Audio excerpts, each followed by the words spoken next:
Hello YouTube, this is Thomas Judge back once again, and I'm continuing my watch through of the MCU, and I've just watched my 14th movie from the Marvel Cinematic Universe. Today I have just finished watching Spider-Man Homecoming.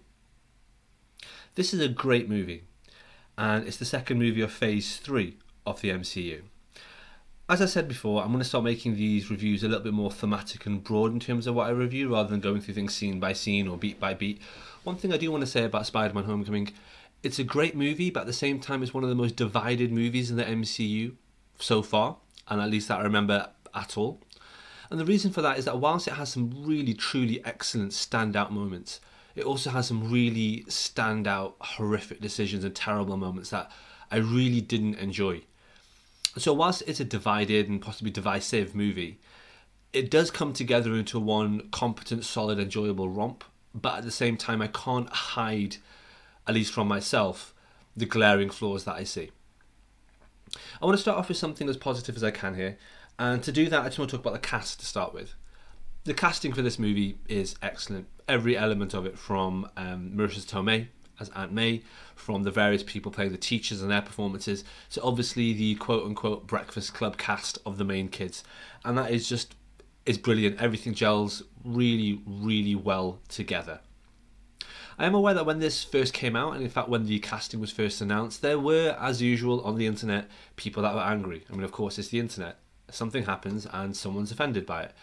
But I know there were some people that were offended by the various sort of flips and inversions of people's ethnicities and backgrounds and so on. So, for example, Liz Allen in the comics is sort of your cookie cutter white blonde American cheerleader, as is Flash Thompson as a sort of Caucasian jock and so on and so forth. And a lot of these things have flipped very much for the movie. I mean, notably MJ is now Zendaya rather than the sort of vivacious redhead character that it is in the comics. And I can see that there was some controversy about this. Personally, I don't think that's a problem at all. I think this is very much a good, clear representation of a modern multicultural America. It's something that would be just as accurate if it was in the UK, which is where I'm based. So that we have a modern multicultural UK, and I think all those casting choices were brilliantly done. The one that I do want to highlight out of this is the guy that they picked for playing Flash, and I have to say this was inspired. I was a little bit wary of the whole idea of there being a Flash character who was going to be a jock and bully Peter and so on, because really in the 21st century, that's not how bullying is anymore. For the last 10 years, that's not how bullying really works. Bullying is very much more in a social sort of way, a social media sort of way, cyberbullying.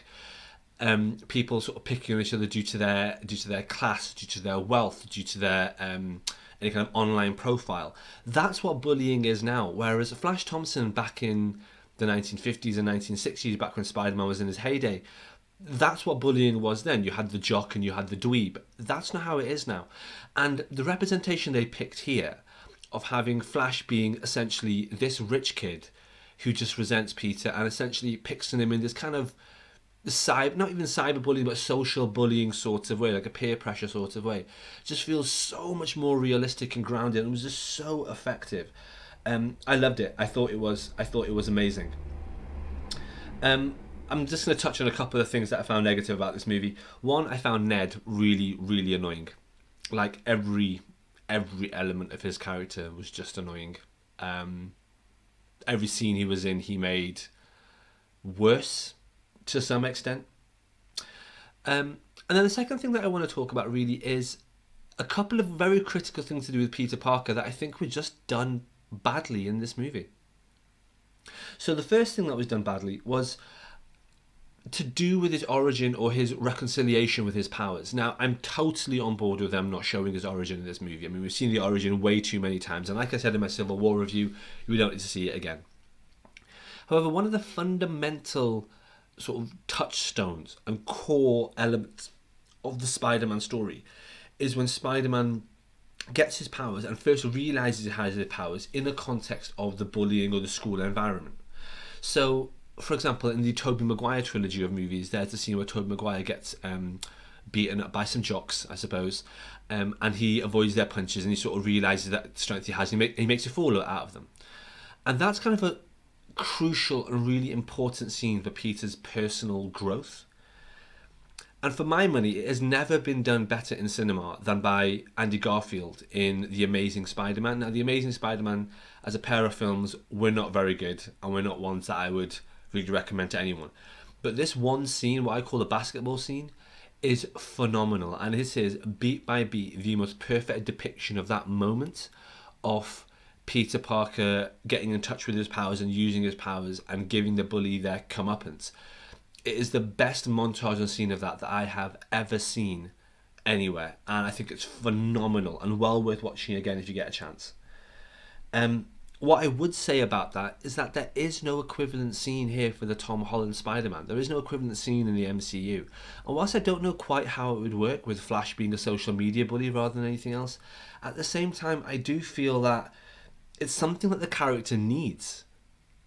It really grounds the character as being someone who's aware of their powers within the context of their normal life as opposed to just when they put on their costume, and about how that changes their agency of how they engage with their friends, with their life, with their own abilities, with their own perception of their responsibilities. It's a really key and crucial scene to have, and the fact they don't have it in the MCU at all is it's a huge demerit as far as I'm concerned. The second thing is Iron Man. Like, Tony Stark's amazing.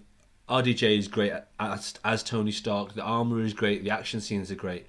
But I didn't want to spend the movie watching at least about an hour of Spider-Man bantering with Tony Stark's chauffeur. I mean, that's not what I'm in this movie to do. That's not how I want to see Spider-Man interact. There's far too much of Spider-Man being very acutely and overtly conscious that he needs to try and impress Tony Stark and try and impress Iron Man. And that's not a dynamic that's in the comics whatsoever. Spider-Man's a loner. He's not trying to impress the Fantastic Four. He's not trying to impress the Avengers. He's just trying to get on with his own thing. And this huge obsession and reliance on Tony Stark is annoying, and it's compounded massively by this obsession with the suit.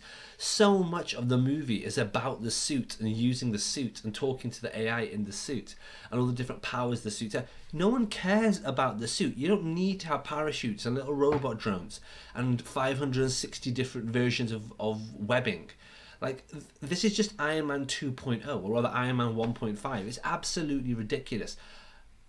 It really made for a weaker movie, and it's one of the things that I really disliked about Spider-Man Far From Home, and it's one of the reasons that I don't count that within the MCU, just because I don't need to watch Baby Iron Man, and that's what a large chunk of this film devolved into.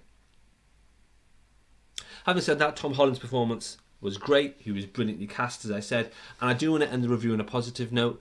The Vulture, and Michael Keaton as the Vulture. Oh my god, absolutely amazing. If it wasn't for Michael Keaton in this movie would be, in my opinion, the worst movie in the MCU. Yes, worse than Thor: The Dark World. But Michael Keaton, oh my god, his characterization, his performance, even the opening, the very opening part of the movie is set at the same time as Avengers Assemble, so movie 6 in this franchise. And it's just, Michael Keaton, you really get a sense of sort of his position as an everyman, as a normal working Joe who's just trying to get on with things, trying to get on with his life, and is getting screwed by the big guys. And then towards the end, he has that amazing monologue with Peter where he's going, look, I sell weapons. That's exactly what Tony Stark does. That's exactly where he got his money from. And it's a fantastic, nuanced portrayal of a character that the comics, to be honest, don't do a very good job with. So this movie was phenomenal because of Michael Keaton's performance, let alone his performance out of costume, just talking without raising his voice in the slightest, just talking to Peter in the car as he's dropping him off to Homecoming in what is probably the most threatening villain's monologue that we've heard in a very, very long time. I mean, this is a phenomenal Thanos-esque performance. It's incredible, and it really just made the movie. Right, that's it. Those are my thoughts on Spider-Man Homecoming, guys. And tomorrow I think I'm going to be watching Doctor Strange, I believe is the next one. I know there's a little bit of confusion as to what the sequencing is at this point in the MCU, and people have different opinions, but I'm just going with chronological order of release as far as I know it. So thanks for watching, guys. Like, comment, subscribe. As always, support the channel by heading over to Amazon and picking up my pro superhero novel, No Gods or Kings. And as always, let me know how you're getting on with the quarantine. Let me know how you're getting on with the movies. And until next time, stay classy.